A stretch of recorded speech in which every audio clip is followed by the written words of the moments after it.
তো ভিউয়ার্স, আপনারা দেখছেন নীলগিরির থেকে নীলগিরি মানে পাহাড়ের দৃশ্য। এই দেখেন সুউচ্চ মেঘ, সাদা মেঘ ভেসে বেড়াচ্ছে আকাশে, কত স্বচ্ছ। আমরা এখন কয়েক হাজার মিটার উপরে আছি। এটা হচ্ছে বান্দরবান নীলগিরি পিকনিক স্পট।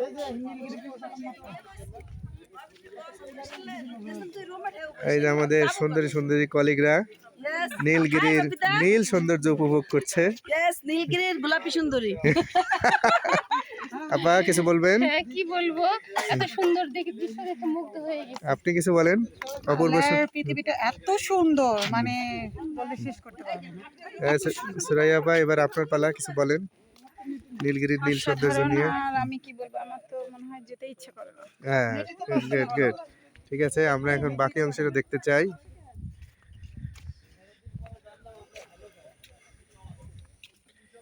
মিজান ভাই নীল পাহাড়ের মধ্যে সৌন্দর্যে মুগ্ধ হয়ে আছে।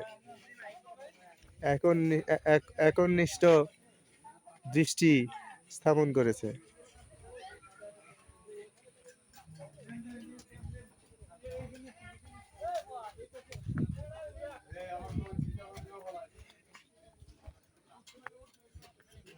আমাদের শিকদার ভাইও ভিডিও করা থেকে বিরত থাকতে পারলেন না।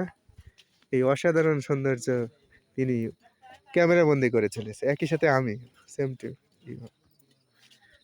অসাধারণ অসাধারণ। বাংলাদেশের সব থেকে সুন্দরতম জেলার নাম হচ্ছে বান্দরবান। এটা এখানে না আসলে কেউ বিশ্বাসই করতে পারবে না। একটা মজার জিনিস দেখাই আপনাদেরকে। এই হচ্ছে উপরে সাদা মেঘ, এই মেঘের ছায়াটা পড়েছে এই পাহাড়ের উপরে, ফলে এখানে একটু কালো কালো অংশ দেখা যাচ্ছে মেঘের ছায়া। এভাবে কেউ কখনো উপভোগ করেছেন কিনা আমি ঠিক জানি না। সাদা মেঘের কালো ছায়া।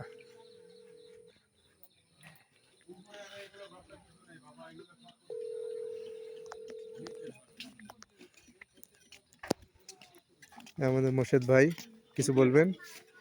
Thank you. আমি নিচে গেছিলাম, ভিউটা এত সুন্দর লাগে, চোখে না দেখলে বিশেষ করা যায় না। নিচে হতে ঢালুতে।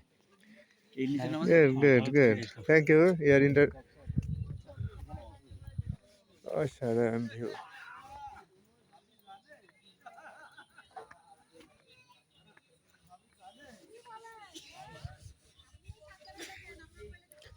নীলগিরিতে 2-3টা রিসোর্ট আছে।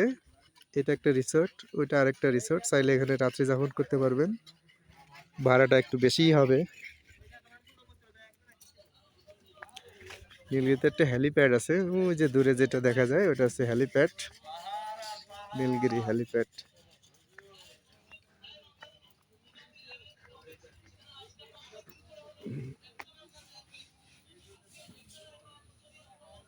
এইটা হচ্ছে হেলিপ্যাড, দূর পাহাড়। কি অসাধারণ দৃশ্য, অসাধারণ।